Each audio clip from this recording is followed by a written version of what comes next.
Nobody expected Marcus Rivera to become a hero on that rain-soaked Tuesday evening in October.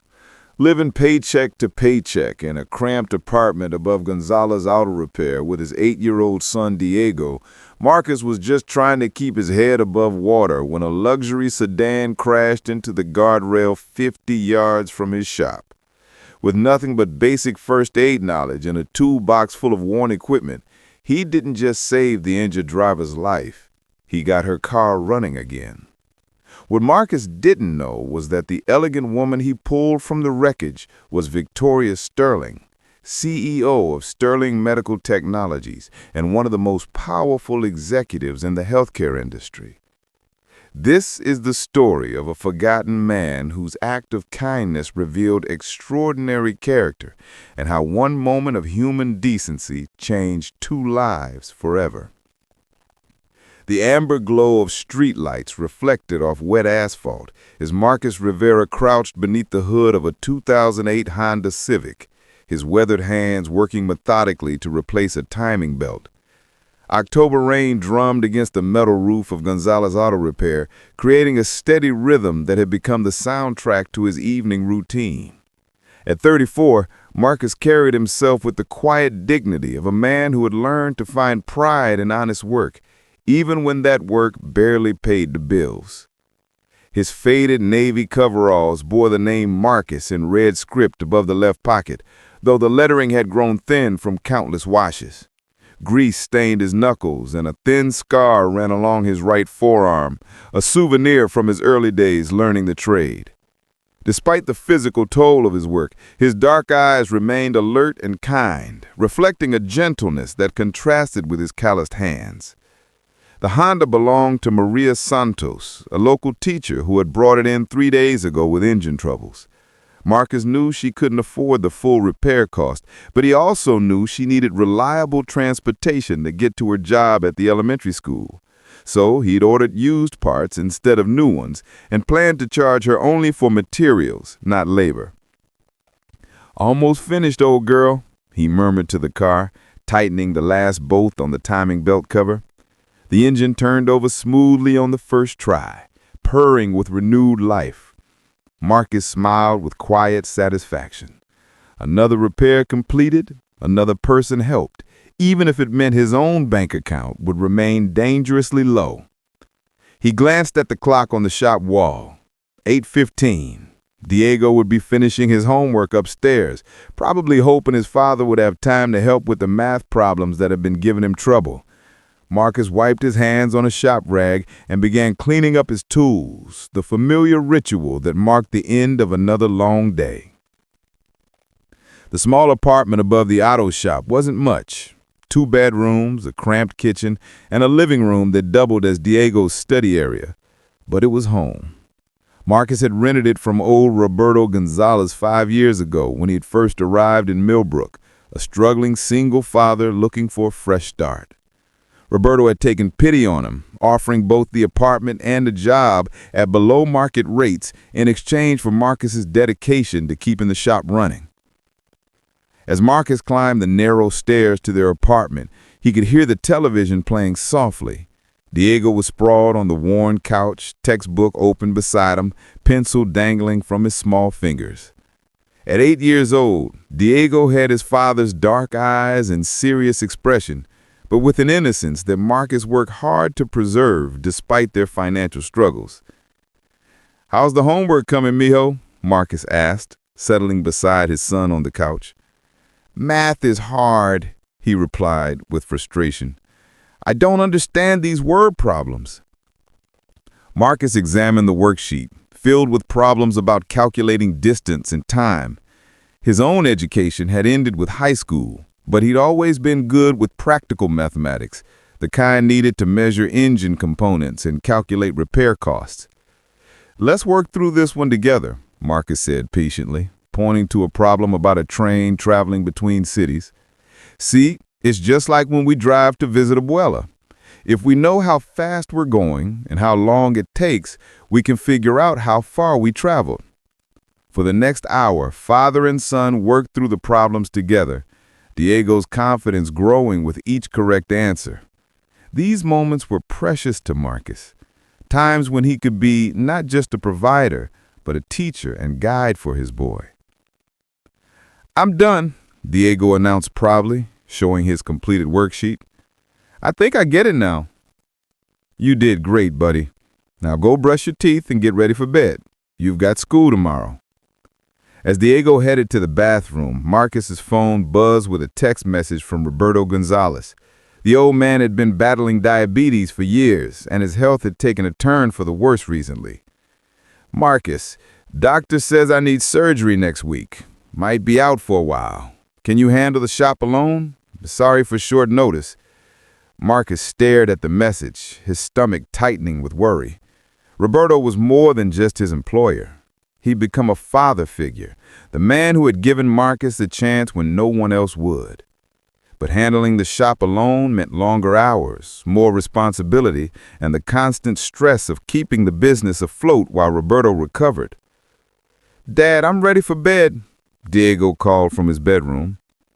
Marcus slipped his phone into his pocket and went to tuck his son in, pushing aside his concerns to focus on their bedtime routine. He read Diego a chapter from their current book, a story about a boy and his dog, and listened as his son said his prayers, including our traditional blessing for Roberto and all the people who brought their cars to the shop. "Dad," Diego said sleepily as Marcus turned off the bedside lamp, "are we poor?" The question caught Marcus off guard. He sat on the edge of the bed, choosing his words carefully. "We don't have a lot of money, mijo, but we have what we need. We have each other, we have a home, and we have good people who care about us. Tommy at school says his dad makes lots of money because he wears a suit to work. He says people who work with their hands are poor." Marcus felt a familiar ache in his chest, the weight of knowing that his choices had limited his son's opportunities. But he learned long ago that self-pity was a luxury he couldn't afford. "Tommy's dad has an important job," Marcus said gently, "but so do I. When people's cars break down, they need someone who knows how to fix them. When Mrs. Santos can't get to school because her Honda won't start, she needs me to help her. Every kind of work is important if it helps people. Like when you fix Mr. Chen's truck so he could deliver food to restaurants?" "Exactly like that," Marcus confirmed, pride warming his voice. "Now get some sleep. Tomorrow is school day." After Diego fell asleep, Marcus returned to the living room and opened his laptop, a battered machine he'd bought secondhand 3 years ago. The monthly bills were spread across the coffee table: rent, utilities, groceries, Diego's school supplies. The numbers never quite added up the way he'd hoped they would. His phone rang, interrupting his financial calculations. The caller ID showed Maria Santos's number. "Marcus, I hope it's not too late to call," she said when he answered. "I wanted to thank you for fixing my car so quickly. When I picked it up this evening, it ran better than it has in months." "Glad I could help, Maria. Drive safely, especially with this rain." "About the bill," she continued, her voice hesitant. "I know you only charge me for parts. I can't accept charity, Marcus. Let me pay you properly for your labor." Marcus looked around his modest apartment, thinking of the stack of unpaid bills on the coffee table. The extra money would help, but he knew Maria was struggling too, a single teacher trying to make ends meet on a public school salary. "The work was easier than expected," he lied smoothly. "Besides, you bring Diego books from your classroom library. That's payment enough." After ending the call, Marcus returned to his bills with renewed determination. Roberto's upcoming surgery meant the shop's income would depend entirely on his efforts. He would need to work harder, take on more repairs, maybe even advertise for new customers. The responsibility felt overwhelming, but he'd faced worse challenges. At 10:30, Marcus finally closed the laptop and prepared for bed. Tomorrow would bring new challenges: cars to fix, bills to pay, a son to provide for, and a mentor to support through his medical crisis. But tonight, in the quiet of their small apartment, with Diego sleeping peacefully in the next room, Marcus allowed himself a moment of gratitude for what they did have. He was drifting off to sleep when a tremendous crash jolted him awake. The sound of breaking glass and crumpling metal echoed from the street below, followed by the ominous hiss of escaping steam. Marcus was on his feet instantly, pulling on clothes and grabbing his phone. Through the apartment window, he could see the twisted wreckage of a luxury sedan wrapped around the guardrail directly across from the shop. Steam rose from the crumpled hood, and the driver's side door hung at an unnatural angle. There was no sign of movement from inside the vehicle. Marcus ran downstairs and across the rain-slicked street, his heart pounding. The sedan was a late-model Mercedes, its sleek lines now distorted by the impact. Through the spider-webbed windshield, he could see a figure slumped over the steering wheel. "Hello? Can you hear me?" he called, trying the driver's door. It was jammed shut, the frame bent from the collision. The passenger side was pressed against the guardrail, inaccessible. Marcus ran around to the back of the car where the rear window had shattered completely. Carefully clearing away the broken glass, he crawled through the opening into the back seat. The smell of gasoline was strong, and he could hear liquid dripping steadily onto the pavement. They didn't have much time.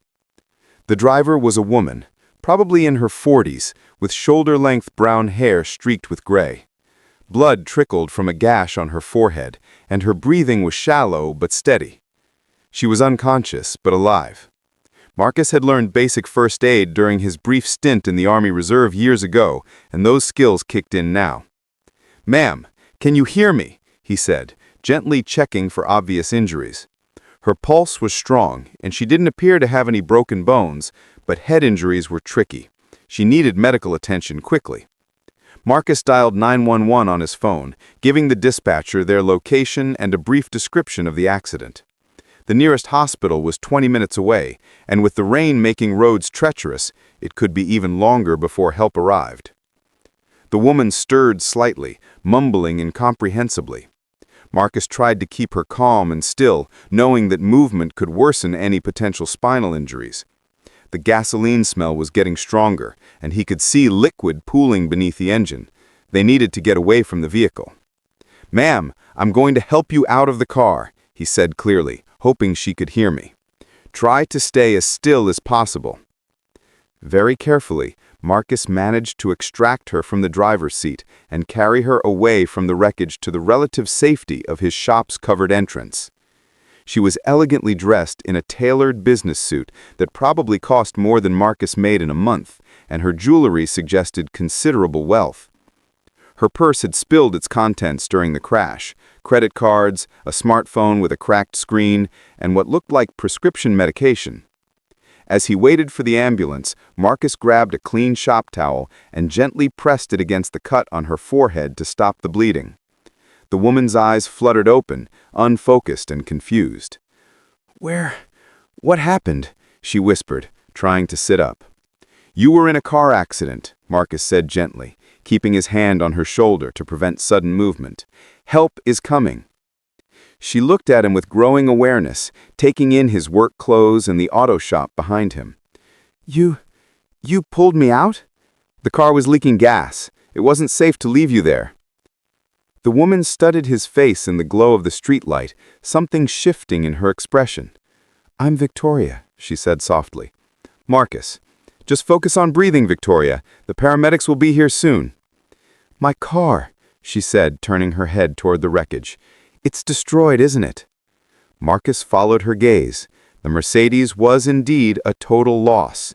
The front end crumpled, the driver's side caved in, and fluids leaking from multiple points. But something about the damage pattern caught his attention. The impact wasn't consistent with a simple loss of control on wet pavement. "What did you remember about the accident?" he asked carefully. Victoria closed her eyes, concentrating. "I was driving home from a board meeting. The rain was getting worse, and I was probably going too fast. Then," she paused, her face creasing with confusion. "Something was wrong with the steering. The car pulled hard to the right, like I'd hit ice, but the road was just wet." Marcus made a mental note of her description. Steering problems could indicate mechanical failure, which might be important for insurance purposes or even a potential lawsuit if the car had a defect. The sound of sirens finally broke through the rain, growing louder as emergency vehicles approached. Within minutes, paramedics were taking over Victoria's care, while police officers began documenting the accident scene. Marcus found himself pushed to the sidelines, which was fine with him. He'd done what he could. Officer Janet Morrison, a veteran of the Millbrook police force who knew Marcus from previous interactions around the shop, approached him while the paramedics loaded Victoria into the ambulance. "Nice work, Rivera," she said, making notes in her report. "Could have been a lot worse if she'd stayed in that car much longer. Tell me what you saw." Marcus recounted the sequence of events, including Victoria's comments about steering problems. Officer Morrison nodded thoughtfully, jotting down details. "We'll have the car towed to the impound lot for now. Insurance company will want to examine it. Strange, though. Road conditions aren't that bad tonight. Experienced driver in a high-end vehicle shouldn't have lost control like that." As the ambulance pulled away, Victoria briefly made eye contact with Marcus through the rear window. There was something in her expression. Gratitude, yes, but also a kind of assessment, as if she were filing away details about the man who had helped her. The tow truck arrived shortly after, and Marcus watched as the crumpled Mercedes was loaded onto its bed. Even damaged, the car represented luxury beyond his imagination. The base model probably cost more than he made in 2 years. "Hey, Marcus," called Joey, the tow truck driver. "You want me to take this to Hendrick Salvage, or you got somewhere else in mind?" "Impound lot for now," Marcus replied. "Police investigation." Joey nodded and drove off into the night, leaving Marcus alone with the cleanup. He swept broken glass from the street and spread absorbent material over the spilled fluids, basic maintenance that would keep other drivers safe until the city crew arrived in the morning. By the time Marcus made it back upstairs, it was nearly midnight. Diego had slept through the entire commotion, exhausted from his long day at school. Marcus stood in his son's doorway for a moment, grateful that his boy's innocence remained intact for another day. Unable to sleep, Marcus found himself thinking about Victoria. There had been something familiar about her, though he was certain they'd never met. Her clothing and jewelry suggested wealth, but she'd shown genuine gratitude for his help, not the entitled attitude he might have expected from someone of obvious privilege.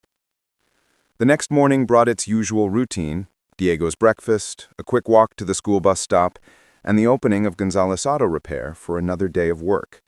But as Marcus unlocked the shop doors, he noticed a sleek black sedan parked across the street. 2 men in dark suits sat inside, and when Marcus looked in their direction, the driver started the engine and pulled away. The morning passed quietly until about 10 o'clock, when a silver BMW pulled into the shop's lot.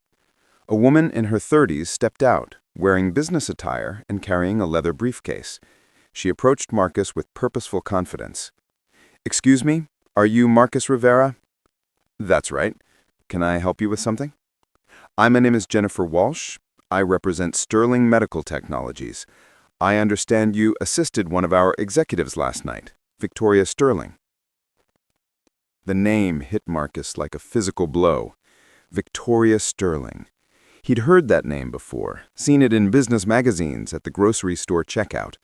Sterling Medical Technologies was one of the largest healthcare companies in the country, with annual revenues in the billions. "I helped a woman named Victoria who was in a car accident," Marcus confirmed carefully.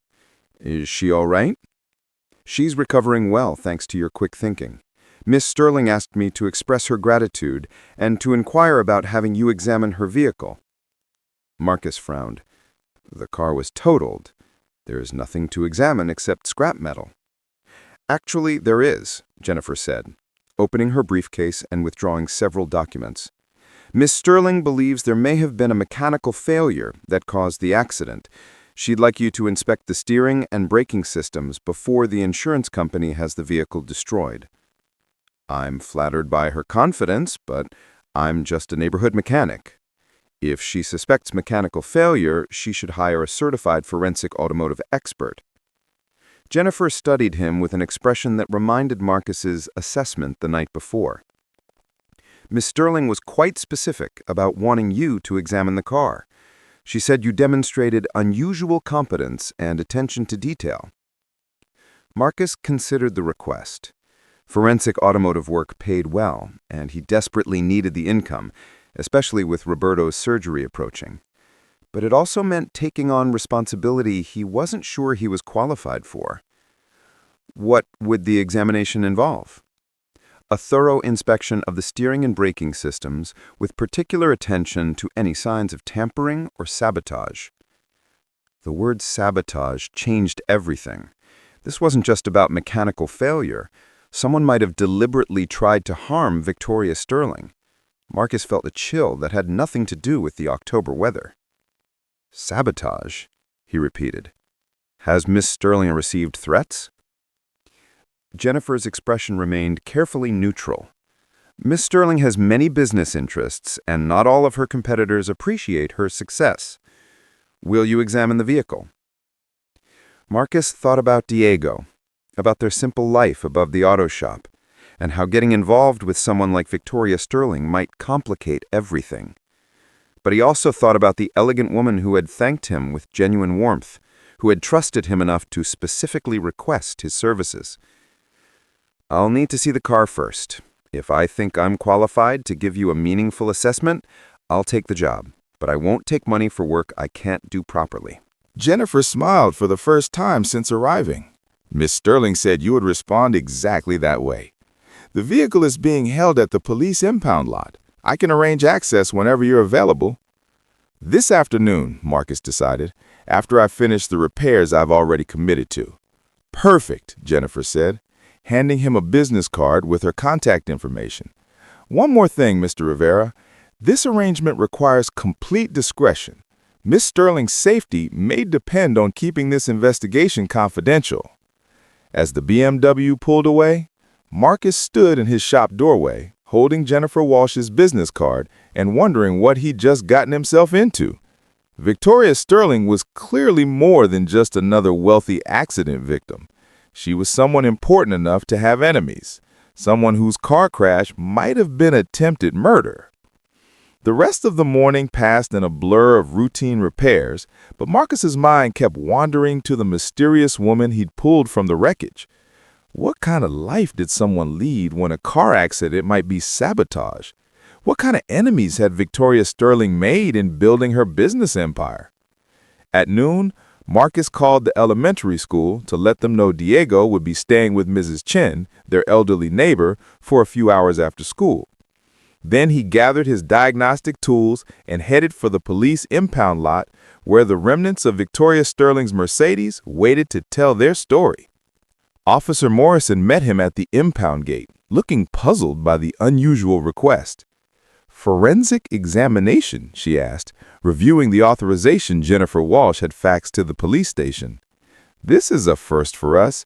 Usually, insurance adjusters handle this kind of thing.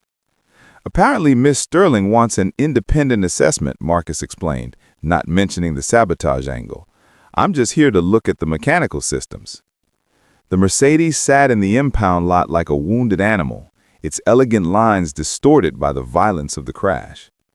Up close, in daylight, Marcus could see details that had been hidden in the darkness and rain of the previous night. The damage was extensive, but it was also specific, concentrated in areas that suggested the car had been traveling at moderate speed when it lost control. Marcus began his examination with the steering system, working methodically through the components that connected the steering wheel to the front wheels. What he found made his blood run cold. The power steering fluid reservoir was empty, its contents drained through a small puncture in the bottom of the container. The hole was perfectly round, about the size of a finishing nail, and too precise to be accidental damage from the crash. Someone had deliberately sabotaged Victoria Sterling's car, creating a steering failure that would become dangerous at exactly the wrong moment. As Marcus documented his findings with photographs and careful measurements, he realized that Victoria Sterling wasn't just a wealthy executive who'd been unlucky. She was someone important enough to have enemies, someone whose car crash might have been attempted murder. And now, by agreeing to investigate the sabotage, Marcus Rivera had made himself part of a dangerous game he didn't understand.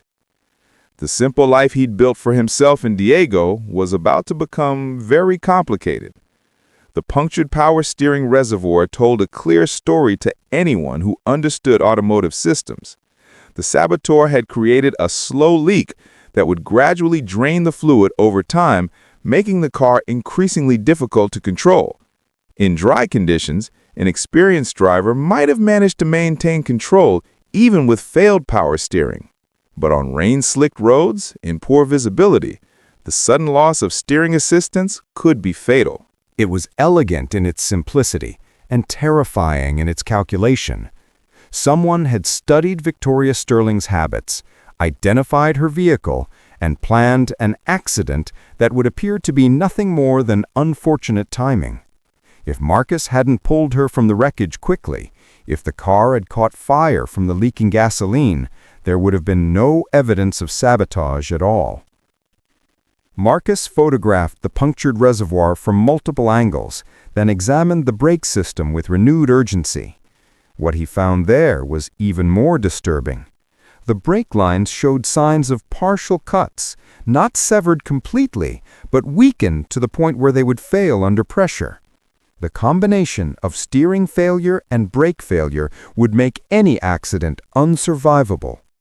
Someone had wanted Victoria Sterling dead, and they'd planned her murder with mechanical precision. As Marcus packed up his tools, his hands trembling slightly from the implications of what he'd discovered, his phone rang. The caller ID showed Jennifer Walsh's number. "Mr. Rivera, how is your examination proceeding?" she asked. "I need to speak with Miss Sterling immediately," Marcus replied, his voice tight with controlled urgency. "And you need to contact the police. This wasn't an accident." There was a pause on the other end of the line. "I see. Can you be at Millbrook General Hospital in an hour? Miss Sterling is being discharged this afternoon, and I think she would prefer to hear your findings in person." "I'll be there," Marcus confirmed, already walking toward his truck. As Marcus drove through the streets of Millbrook toward the hospital, Marcus couldn't shake the feeling that his life had just taken an irreversible turn. This morning, he'd been a simple mechanic struggling to make ends meet. Now he was the keeper of secrets that could put both him and Diego in danger. But Victoria Sterling had trusted him with this investigation, and the evidence he'd uncovered demanded action. Someone had tried to commit murder, and if Marcus stayed silent, they might try again. The game had changed, and Marcus Rivera was no longer just a spectator. Whether he liked it or not, he was now a player in a deadly contest where the stakes were higher than anything he'd ever imagined. Millbrook General Hospital's executive floor was unlike anything Marcus had ever experienced.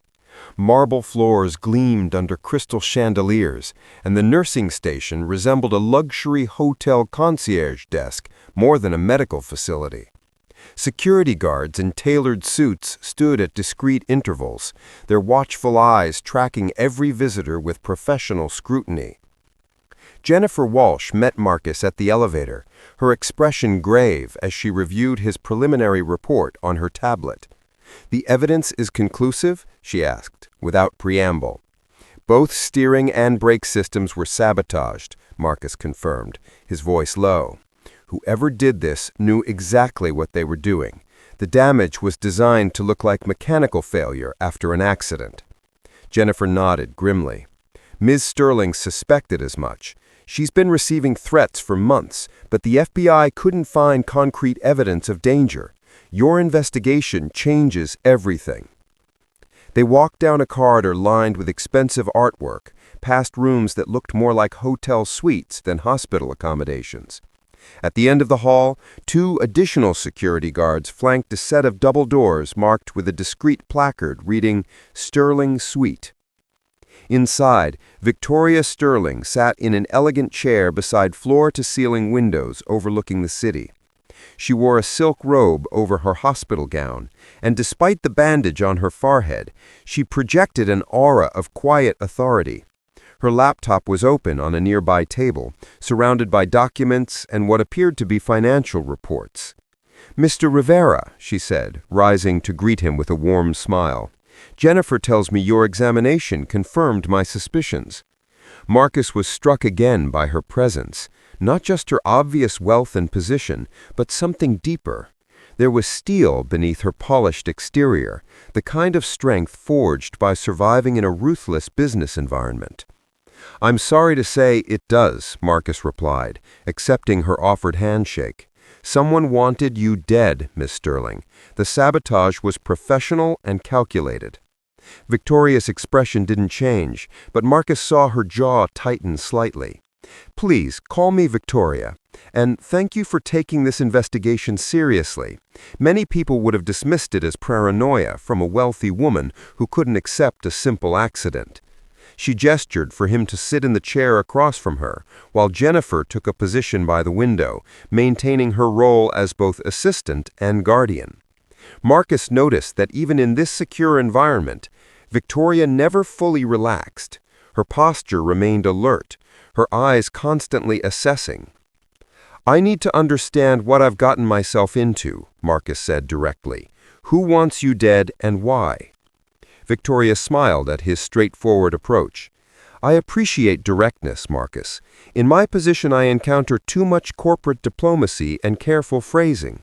The simple answer is that Sterling Medical Technologies has disrupted several established industries, and not everyone appreciates the competition." She moved to her laptop, calling up a presentation that Marcus recognized as the kind of corporate overview he'd seen on business news programs. Charts and graphs filled the screen, showing Sterling Medical's dramatic growth over the past decade. The transformation was staggering. "What changed?" Marcus asked, genuinely curious despite the gravity of the situation. "We developed a breakthrough treatment for a rare genetic disorder affecting children," Victoria said, her voice softening slightly. "Instead of pricing it at market rates that would have made it inaccessible to most families, we created a tiered pricing system based on ability to pay. Rich countries and insurance companies subsidize the cost for poorer regions." Marcus was beginning to understand why Victoria might have enemies. "That approach probably didn't make you popular with other pharmaceutical companies." "Or with our own board of directors initially," Victoria admitted with a rueful smile. "But it worked. We gained market share, government contracts, and most importantly, we saved lives. Success bred success, and we expanded into medical devices, diagnostic equipment, and research partnerships with major universities." Jennifer cleared her throat from her position by the window. "The threats began about 18 months ago, shortly after we announced plans to enter the cardiac device market with a new pacemaker design."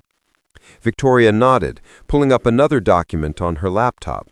"Our pacemaker uses revolutionary technology that makes it significantly cheaper to manufacture while improving patient outcomes. If we succeed in bringing it to market, we'll capture a substantial share of a $20 billion industry." The implications were clear to Marcus, even with his limited business knowledge. Disrupting a market worth billions of dollars would create powerful enemies willing to go to extreme lengths to protect their interests. "Have you identified specific threats?" he asked. "The FBI is investigating several possibilities, but until now, we haven't had proof that someone actually acted on their threats." Victoria closed her laptop and turned her full attention to Marcus. "Which brings us to why I specifically requested your involvement in this investigation. You saved my life, Marcus, and your examination of the sabotage was thorough and professional. But there's something else I need to discuss with you." Marcus felt a familiar wariness settle over him. In his experience, conversations that began with praise usually led to requests he couldn't fulfill or didn't want to accept. "Last night, while I was recovering from the concussion, I had Jennifer research your background. I learned about your Army service, your mechanical expertise, and your reputation in Millbrook as someone who helps people regardless of their ability to pay." "I'm not sure where this is leading," Marcus said cautiously. Victoria leaned forward, her expression becoming more intense. Sterling Medical is expanding our diagnostic equipment division, and we need someone to head our field testing program. The position would involve evaluating new medical devices in real-world settings, ensuring they perform reliably under stress conditions. Marcus blinked, certain he'd misunderstood. Miss Sterling, Victoria, I'm a mechanic. I fix cars and trucks, not medical equipment. The principles are remarkably similar, Victoria countered. Medical devices are mechanical systems that must function reliably in challenging environments. They require someone who understands how equipment fails under stress, someone who can identify potential problems before they become critical failures. Jennifer moved away from a window, pulling a folder from her briefcase. The position comes with a substantial salary increase, comprehensive health insurance, and educational opportunities for your son. Marcus felt his heart rate accelerate as he processed what was being offered. The salary figure Jennifer mentioned was more than 3 times what he made at the auto shop, enough to transform his and Diego's lives completely. This is incredibly generous, he said carefully, but I don't understand why you'd make such an offer based on one night's work. Victoria's expression became more serious. Because I need someone I can trust completely. And trust isn't something money can buy. You saved my life without knowing who I was or expecting any reward. You accepted the investigation into the sabotage, even though it put you at personal risk. Those are the qualities I need in someone who will have access to Sterling Medical's most sensitive projects. Marcus tried to wrap his mind around the magnitude of the offer. Financial security, a chance to use his mechanical skills in a new field, opportunities for Diego that had seemed impossible just days ago. It was everything he'd hoped for and more than he'd dared to dream. There would be travel involved, Jennifer added, consulting her notes. Field testing takes place at hospitals and clinics around the world. You'd be away from home periodically, but never for more than a week at a time. The mention of travel brought Marcus back to reality. I can't leave Diego for extended periods. He's only 8, and I'm all he has. Victoria smiled. We anticipated that concern. Sterling Medical has an excellent relationship with Millbrook Academy, a private school with small class sizes and individualized attention. Diego would receive a full scholarship, and the school provides after-school care and tutoring support. Marcus felt overwhelmed by the scope of what was being offered. It addressed every concern he might have raised, every obstacle to accepting the position. The transformation it would bring to their lives was almost too dramatic to comprehend. I need time to think about this, and I need to discuss it with Diego. This decision affects his life as much as mine. Of course, Victoria agreed. Take all the time you need. But Marcus, I want you to understand something. This offer isn't charity or gratitude for saving my life. It's a business decision based on your demonstrated competence and character. Sterling Medical needs people like you. As if on cue, Marcus's phone buzzed with a text message from Mrs. Chen, the neighbor watching Diego. The message was brief but concerning. Police were asking about you at the school. Diego is fine but worried. Marcus showed the message to Victoria, who immediately turned to Jennifer with a look of sharp concern. Contact Agent Martinez at the FBI field office. Tell him we need protection for Mr. Rivera and his son immediately. Protection? Marcus asked, alarm growing in his chest. Victoria's expression had hardened into something Marcus recognized from business magazine profiles. The face of a woman who had survived corporate warfare and wasn't about to let anyone threaten people under her protection. If the people who sabotaged my car know you identified the evidence, they may see you as a threat, she explained grimly. We can't take chances with your safety or Diego's. The reality of the danger he'd inadvertently entered hit Marcus with full force. By agreeing to examine Victoria's car, by discovering the sabotage, he'd made himself a target of the same people who'd tried to commit murder. His simple act of helping an injured victim had drawn him into a deadly game where the stakes kept escalating. I need to get to Diego, Marcus said, rising from his chair, if there's any chance he's in danger. Jennifer will arrange for a security team to escort you. Victoria interrupted smoothly, "and I want both of you moved to a safe location until we can assess the threat level." "A safe location?" Marcus repeated. "Victoria, I can't uproot Diego's entire life because I looked at your car." Victoria stood as well, her voice taking on the tone of someone accustomed to making decisions under pressure. "Marcus, the people who tried to kill me have resources, connections, and a demonstrated willingness to commit murder. If they perceive you as a threat, they won't hesitate to eliminate that threat." The clinical way she discussed the possibility of his death sent a chill down Marcus's spine. This was the world Victoria Sterling lived in, a world where business competition could escalate to attempted murder, where knowing too much could be a death sentence. Jennifer was already on her phone, speaking in low, urgent tones to someone she assumed was the FBI agent.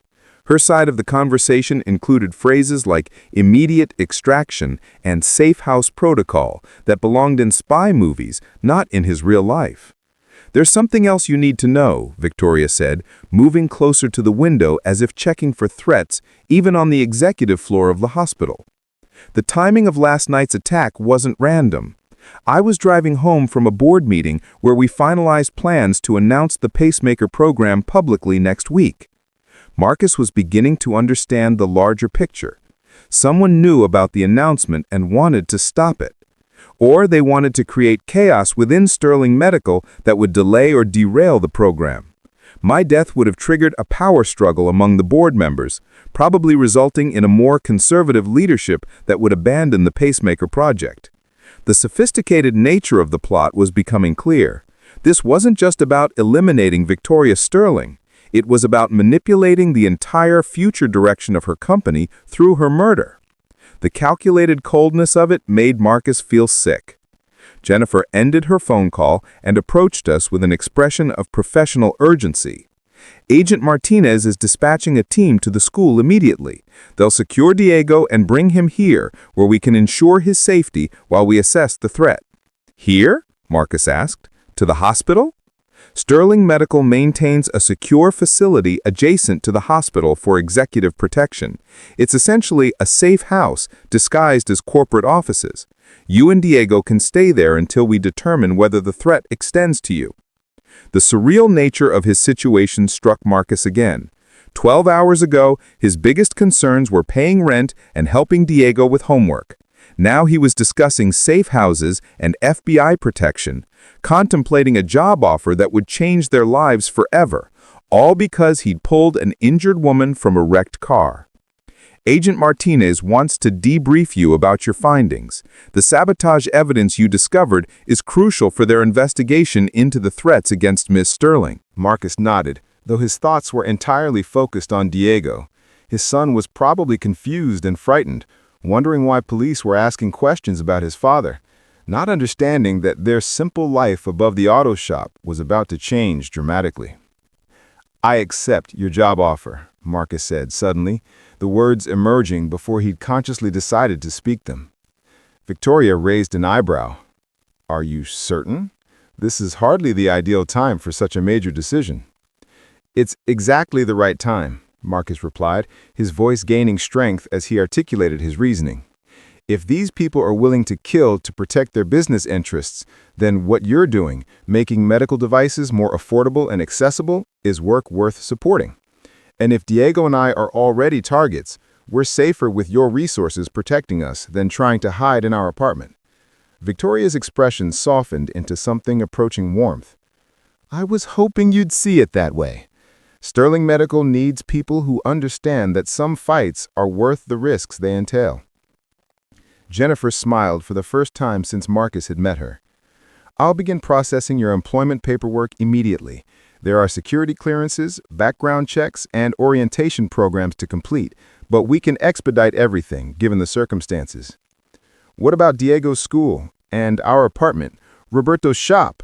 I can't just disappear from my responsibilities." "Roberto Gonzalez will be contacted and offered a consulting contract with Sterling Medical. We need experienced mechanics for our fleet maintenance program, and his recovery period would be perfect for transitioning into a less physically demanding role." Marcus stared at her, impressed, despite himself, by the thoroughness of her planning. You've thought of everything. Success in business requires anticipating contingencies, Victoria replied. But Marcus, I want you to understand that accepting this position means entering a world where the stakes are higher than anything you've experienced. The rewards are substantial, but so are the dangers. Through the hospital window, Marcus could see the city of Millbrook spreading out below, the modest neighborhoods where he'd lived, the elementary school where Diego learned and played with friends, the auto shop where he'd found purpose and honest work. All of it was about to become part of his past as he stepped into an uncertain but potentially transformative future. His phone buzzed again. This time it was a call from Agent Martinez, whose voice was crisp with professional authority. Mr. Rivera, we have your son in protective custody. He's safe and asking for you. Can you meet us at the Sterling Medical Facility in 30 minutes? On my way, Marcus replied, relief flooding through him at the confirmation of Diego's safety. As they prepared to leave the hospital, Victoria placed a gentle hand on Marcus's shoulder. I know this is overwhelming. The transition from your current life to what we're offering represents a dramatic change, but I believe you have the strength and character to handle both the opportunities and the challenges ahead. Marcus looked at her, seeing not just the wealthy executive who had made him an incredible offer, but the woman he'd pulled from a wrecked car less than 24 hours ago. The woman who was willing to risk her life to make medical care more accessible to people who couldn't afford it. The woman whose enemies were now his enemies. Let's go see my son, he said simply. Everything else we can figure out as we go. As they left Millbrook Hospital under discreet but heavy security, Marcus realized that his life had been irrevocably changed by a moment of human decency on a rain-soaked street. The mechanic who had saved Victoria Sterling was about to become something entirely new, a man with the resources and support to build the kind of future for Diego that had once seemed impossible. The simple act of helping a stranger had opened doors Marcus never knew existed. Whether those doors led to opportunity or danger remained to be seen. But as the security convoy wound through the streets of Millbrook toward his new life, Marcus Rivera felt ready to discover what lay beyond. Behind them, unknown to the occupants of the secure vehicles, a surveillance team in an unmarked van began following at a discreet distance. Their orders simple but deadly. Eliminate the mechanic who knew too much, along with anyone who might protect him. The real danger was just beginning. The Sterling Medical Secure Facility looked like any other corporate office building from the outside, but Marcus quickly discovered that appearances were deceiving. Beneath its mundane exterior lay a sophisticated security operation that rivaled government installations. Biometric scanners, bulletproof glass, and armed guards created multiple layers of protection that spoke to the very real dangers Victoria Sterling faced in her business dealings. Agent Martinez met them in the underground parking garage, his FBI credentials and serious demeanor immediately apparent. He was a compact man in his 40s with graying temples and the alert posture of someone accustomed to dangerous situations. Mr. Rivera, we need to discuss what you discovered in Miss Sterling's vehicle, he said without preamble, as they walked toward secured elevators. Your findings confirm our worst suspicions about the threats against Sterling Medical. They rode up to the 15th floor in silence, the weight of the situation settling over Marcus like a heavy coat. Through the elevator's bulletproof windows, he could see the familiar skyline of Millbrook, but it felt like viewing his old life from an impossible distance. The elevator opened into a reception area that managed to be both elegant and fortress-like. Diego sat in a comfortable chair near floor-to-ceiling windows, flanked by two female agents who were clearly trying to keep him calm and entertained. When he saw his father, relief flooded his young face. "Dad, the agent said you were helping solve a case, but I was scared something happened to you." "I'm fine, mijo," Marcus assured him, feeling his own tension ease at holding his son safely. "These people are friends who are helping us with a problem." Agent Martinez gestured toward a conference room equipped with video screens and secure communication equipment. "If we could have a few minutes for the debriefing, your son can wait here with Agents Foster and Chen. We have games, books, and snacks available." Diego looked uncertain until Victoria Sterling approached with a warm smile. Despite her bandaged forehead and the stress of the situation, she projected an aura of calm authority that seemed to reassure the 8-year-old. "You must be Diego," she said, kneeling to his eye level. "Your father is a very brave man who helped me when I was in trouble. We're going to make sure both of you are safe while we solve this problem."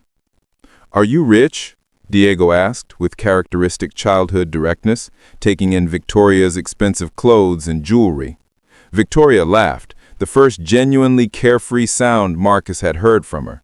"I suppose I am. Does that bother you?" Diego considered this seriously. "Dad says money doesn't make people good or bad. What they do makes them good or bad. Your father is very wise, and I hope you'll judge me by what I do, not how much money I have." In the conference room, Agent Martinez spread Marcus's photographs of the sabotaged vehicle across a large table. The images looked even more damning under the bright fluorescent lights. The deliberately punctured power steering reservoir, the partially severed brake lines, the calculated precision of the sabotage. "This level of mechanical expertise suggests professional involvement," Martinez observed, studying the photos with a magnifying glass. "Whoever did this has extensive automotive knowledge and access to Miss Sterling's vehicle." Victoria leaned forward, her business-focused demeanor returning. "The car was serviced at Prestige Motors 3 days before the accident. It's the dealership where I've taken all my vehicles for the past 5 years." "We'll investigate that connection immediately," Martinez replied, making notes. "But Mr. Rivera, I need you to understand that your identification of this sabotage makes you a key witness in a federal investigation. The people responsible for this attempt on Miss Sterling's life now have reason to view you as a threat." The reality of his changed circumstances hit Marcus again. He'd gone from anonymous mechanic to federal witness in the span of 24 hours, all because he'd stopped to help an injured stranger. "What kind of protection are we talking about?" Marcus asked, thinking of Diego's innocent question about Victoria's wealth and how their simple life was being transformed by forces beyond his control. "Short term, we're relocating you and your son to a safe location until we can identify and arrest the perpetrators. Long term depends on what we discover about the scope of this conspiracy." Jennifer Walsh, who had been quietly coordinating on her phone, looked up from her device. "There's been a development. Our security team detected surveillance on Mr. Rivera's apartment building and the auto shop. Someone has been watching both locations since early this morning." The news sent a chill through Marcus. The danger wasn't theoretical, it was immediate and focused on the life he'd built in Millbrook. "What about Roberto? He's scheduled for surgery, and if these people think he knows something..."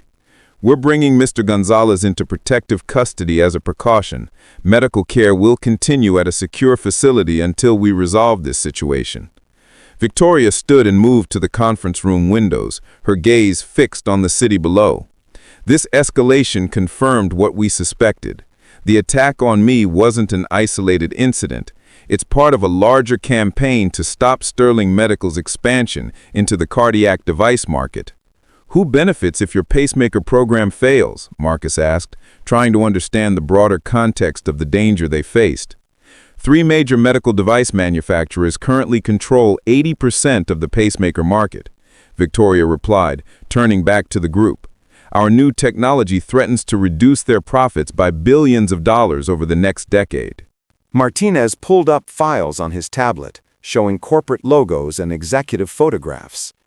Meridian Medical, Hartwell Industries, and Consolidated Healthcare Systems all have the resources to organize sophisticated corporate espionage and intimidation campaigns.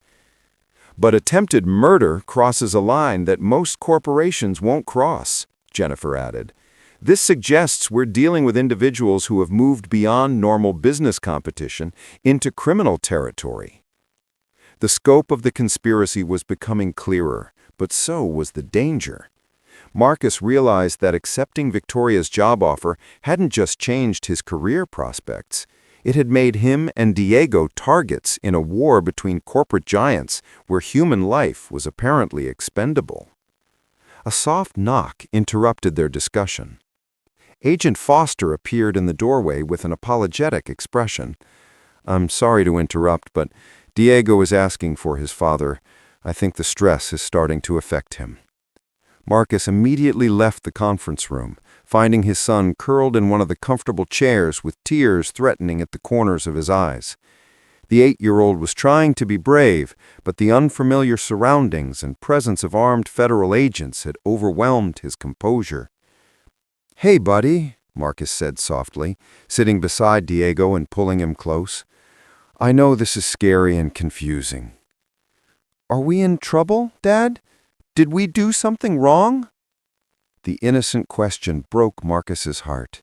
His son was experiencing fear and displacement because Marcus had made the moral choice to help an injured woman and investigate potential murder.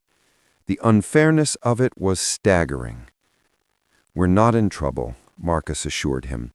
"But there are some bad people who don't want Miss Sterling to help sick people get better. Because I helped her figure out what the bad people did, we need to stay somewhere safe for a while."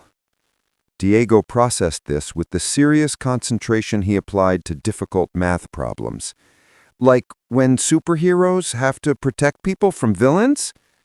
"Something like that," Marcus agreed, grateful for his son's ability to frame the situation in terms he could understand. Victoria had followed them from the conference room and now approached cautiously. "Diego, would you like to see something cool while your father finishes his meeting?" When Diego nodded, Victoria led them to another part of the facility where a large window looked into what appeared to be a medical laboratory. Technicians in white coats worked with sophisticated equipment, testing devices that Marcus assumed were prototypes of Sterling Medical's innovations. "This is where we make machines that help people's hearts work better. Some children are born with hearts that don't work properly, and these devices help them live normal lives." Diego pressed his face to the window, watching the technicians with fascination. "Like fixing a broken engine?" "Exactly like that," Victoria smiled. "Your father is very good at fixing engines, and we think he could help us make these heart machines work even better." Marcus felt a surge of pride and purpose as he watched his son's interest in the medical devices. This was meaningful work. Not just a job that paid well, but a chance to use his mechanical skills to save lives. The danger and displacement suddenly felt worthwhile if it led to opportunities like this. Agent Martinez appeared beside them, his expression urgent. "We need to move you to the safe house immediately. Our surveillance team detected suspicious activity around this building. Someone may have tracked you here." The next few minutes passed in a blur of professional efficiency. Federal agents coordinated their departure while Sterling Medical security teams prepared alternate routes and backup protocols. Marcus found himself impressed by the level of protection Victoria's resources could provide, even as he worried about the need for such extensive measures. Diego handled the transfer with remarkable composure, treating it as an adventure rather than a frightening experience. The safe house turned out to be a suburban residence that looked perfectly ordinary from the outside, but was equipped with sophisticated security systems and 24-hour protection. That evening, as Diego slept in his temporary bedroom under the watchful eyes of federal agents, Marcus sat with Victoria in the safe house living room, both of them processing the day's revelations. "I'm sorry your life has been turned upside down because of me. If I'd known that examining the car would put you and Diego in danger, I would have found another way." Marcus considered her words, then shook his head. "You didn't force me to help you or to accept the investigation. I made those choices because they felt right. And honestly, the job you offered represents opportunities I never could have imagined for Diego and myself. But at what cost? Living under protection, constantly looking over your shoulder, worrying about your son's safety? Is any career worth that?" Marcus looked toward the hallway where his son slept peacefully, protected by people who had dedicated their lives to keeping others safe. If the work truly helps people, then yes, it's worth the risks. But I need to know that Sterling Medical is what you say it is, a company that puts helping people above profit margins. Victoria's expression became more serious. I can't promise that every decision we make will be perfect, or that we'll never face situations where profit and principle conflict. But I can promise that our core mission, making medical care more accessible and affordable, will never be compromised as long as I'm running the company. Over the next 3 days, while FBI agents worked to identify and apprehend the people responsible for the sabotage, Marcus learned more about Sterling Medical's operations and his potential role within the company. The field testing position Victoria had offered was even more significant than he had initially understood. Medical devices underwent rigorous testing before receiving regulatory approval, but real-world performance often revealed problems that laboratory conditions couldn't predict. Marcus would be responsible for identifying these issues and working with engineering teams to develop solutions, exactly the kind of problem-solving work he had always enjoyed. On Thursday morning, Agent Martinez arrived at the safe house with news that would finally resolve our situation.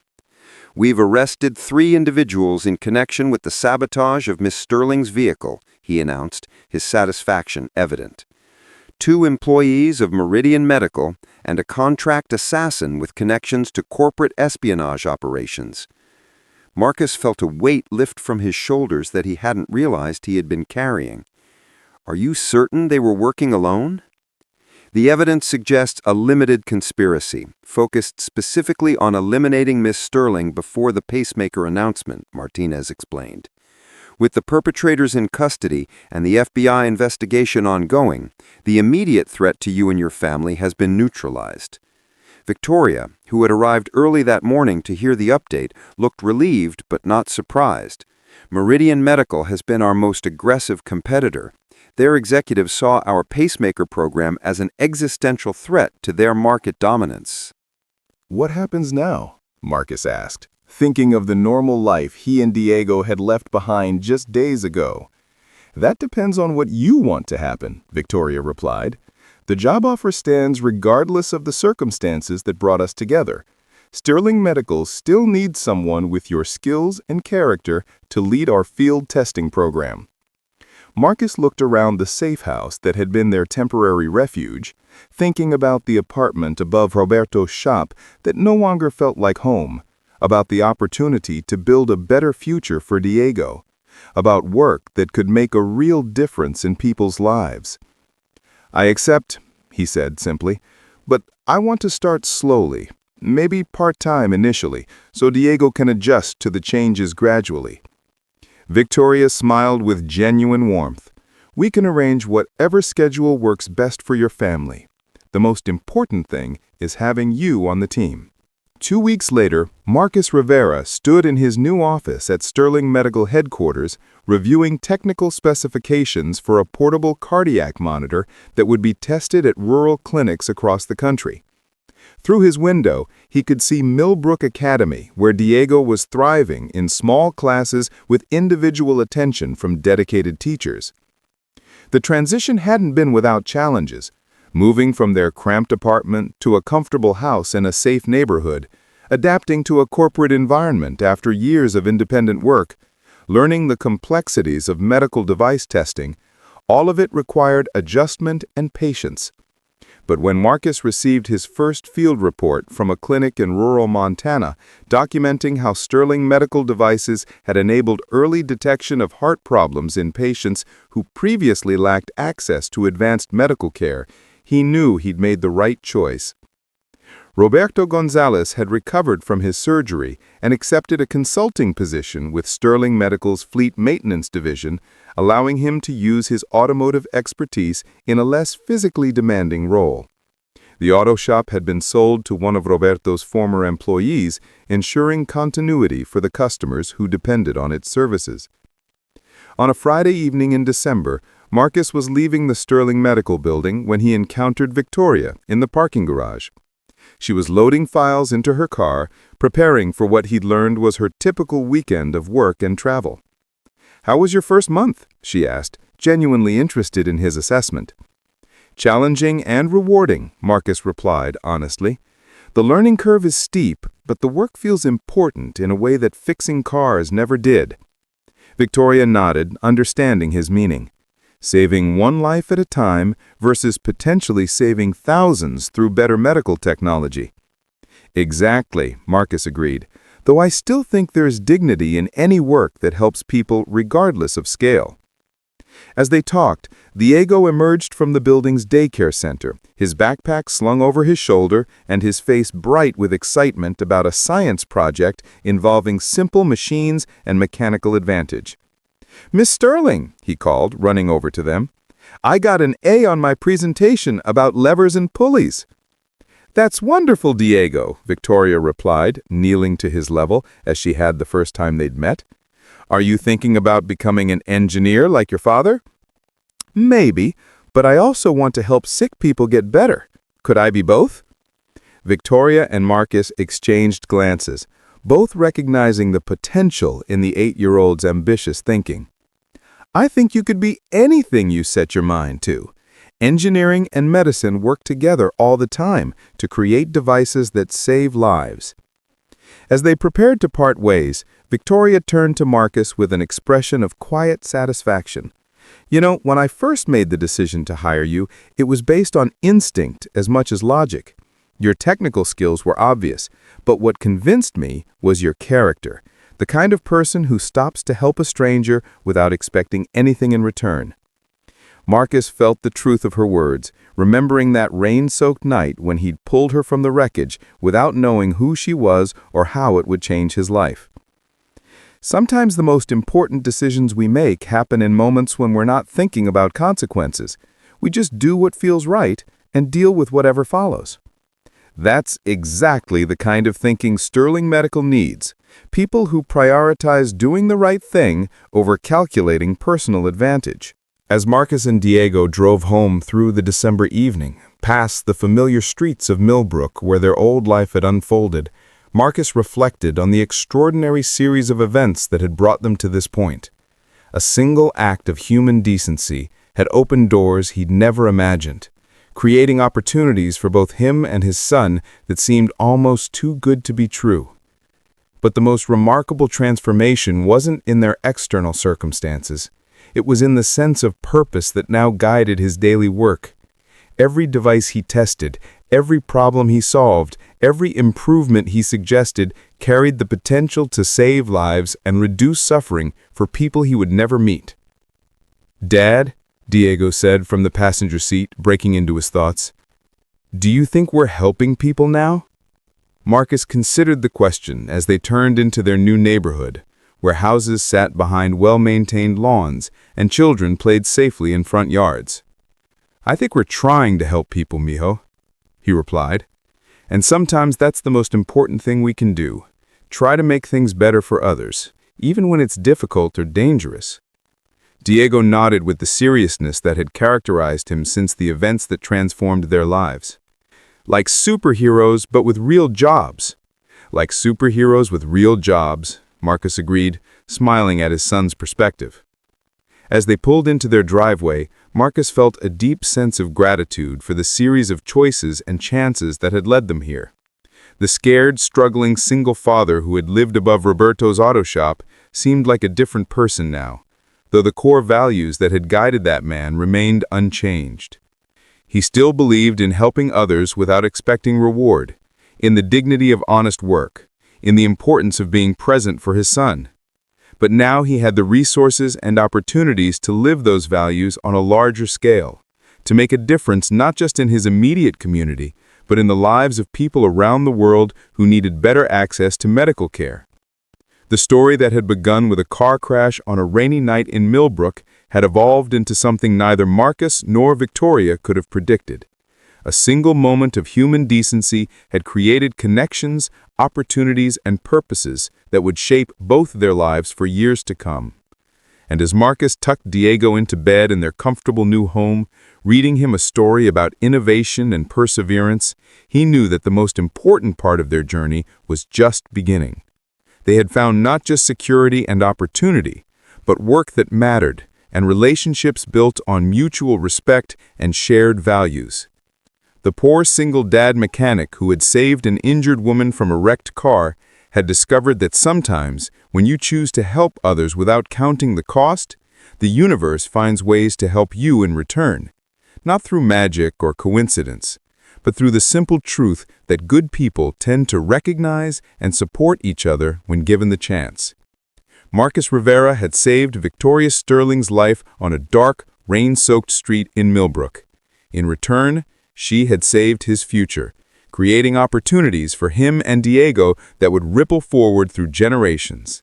It was a fair exchange built on trust, character, and the belief that everyone deserves the chance to reach their full potential. And as snow began to fall outside their window, covering the familiar streets of Millbrook in pristine white, Marcus knew that their story was no longer about survival or struggle. It was about purpose, partnership, and the extraordinary things that become possible when good people choose to help each other reach for something better. The transformation was complete, but the important work of helping others and building a better world, was just beginning.